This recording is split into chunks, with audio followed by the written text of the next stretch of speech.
और विद्यालय परिवार की शुभकामनाएं देता हूं।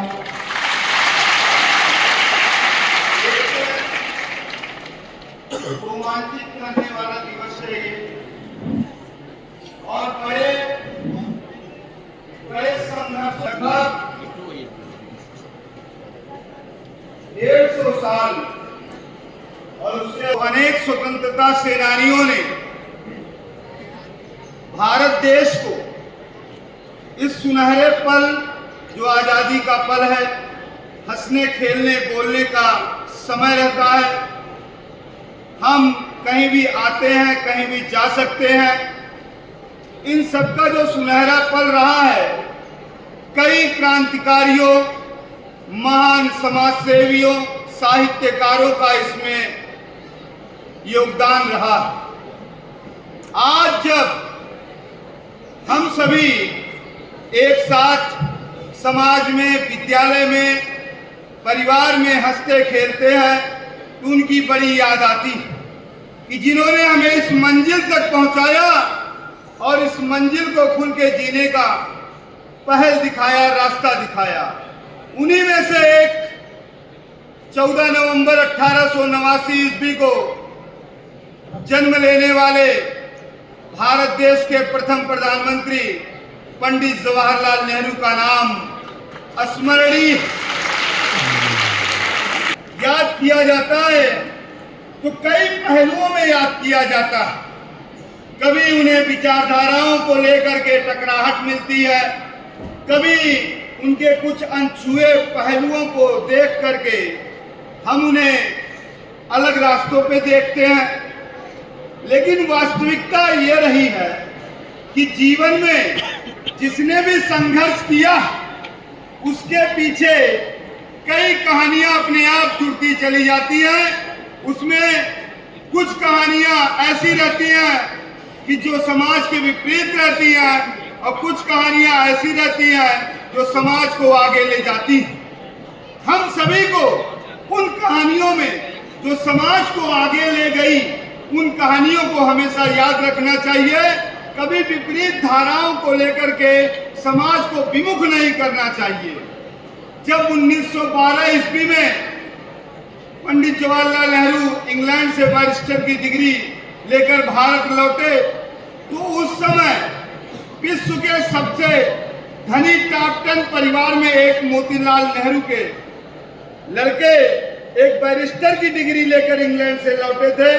उन्हें काम, समय, घर, आवास, सुख सुविधाएं, किसी भी चीज की उनके पास कमी नहीं थी। यहाँ तक कि देश की आजादी में भी उन्होंने लगभग 5-6 सालों के लिए कोई योगदान नहीं दिया। लेकिन जब महात्मा गांधी जी ने अपने राष्ट्र निर्माण में आगे बढ़ रहे थे, तो उस समय पीछे पीछे असहयोग आंदोलन के रास्ते इस महान विभूति का भी जन्म होने लगा और वह भारत देश के निर्माण के लिए आगे बढ़ने लगा। नेहरू जी की सोच जो थी, वो सोच एक अलग थी। एक ऐसी सोच उनके पास रखी थी कि जो उदारवादी और उग्रवादी के बीच के रास्तों को लेकर चल रहे थे। उन्होंने ही इस भारत देश को पूर्ण स्वराज्य का स्वप्न दिखाया। जब 1929 में लाहौर कांग्रेस अधिवेशन हो रहा था, उस समय तिरंगा झंडा लेकर के रावी नदी के किनारे सर्वप्रथम आगे आए और बताया इस देश को कि स्वतंत्रता क्या होती है। जब 1930 में लाहौर में रावी नदी किनारे पहली बार ये देश स्वतंत्रता दिवस मनाया, तो उसका नेतृत्व पंडित जवाहरलाल नेहरू ही कर रहे थे। वो देश उस समय अपने आप को बहुत गौरवान्वित महसूस कर रहा था। समाजवाद की अवधारणा जो भारत देश में थी ही नहीं, जो समाजवाद लेकर के भारत देश को आगे बढ़ाने का कृत संकल्प लिया, वो नेहरू जी ने ही लिया। आगे चल के जब अंग्रेजों ने भारत को पीछे ढकेलने का भरसक प्रयास किया और द्वितीय विश्व युद्ध में शामिल होने के लिए प्रयास किया, तो वो नेहरू जी थे। उन्होंने कहा अब अंग्रेजों का वो समय आ गया है जब अंग्रेज भारत छोड़ के जाए। और उन्होंने भारत छोड़ो का प्रस्ताव बना डाला और गांधी जी को पेश करने के लिए कह दिया। ये वो स्मरणीय पल था, वो ऐसा पल था जब निर्णय लेने की शक्ति नेहरू ने दिखाई। और वो जिद उनके समय एक चीज थी, वो बहुत जिद थी, लक्ष्य के प्रति हमेशा जिद्दी रवैया अपनाए। उन्हीं जिद की वजह से नेहरू की ख्याति इतनी ज्यादा अंतर्राष्ट्रीय स्तर पर बढ़ गई थी कि जब 1946 ईस्वी में प्रधानमंत्री पद के लिए सरदार वल्लभ भाई पटेल को सभी कांग्रेसी नेताओं ने समर्थन दिया, तो स्वयं ब्रिटिश सरकार ने और भारत देश के राष्ट्रपिता कहे जाने वाले मोहनदास जी के निर्णय पर नेहरू प्रधानमंत्री बन गए। लेकिन पूरे कांग्रेस कमेटी में किसी ने भी निर्णय ये नहीं कहा कि नेहरू जी प्रधानमंत्री बने। कारण सिर्फ एक था, वो था अंतर्राष्ट्रीय स्तर पर ख्यात। सरदार पटेल जी की वो ख्याति ग्रामीण स्तर और राष्ट्रीय स्तर पर थी, लेकिन नेहरू की ख्याति अंतर्राष्ट्रीय स्तर पर थी। और भारत आजाद होने के लिए बस एक कदम दूर था, वो 1947 आने वाला था।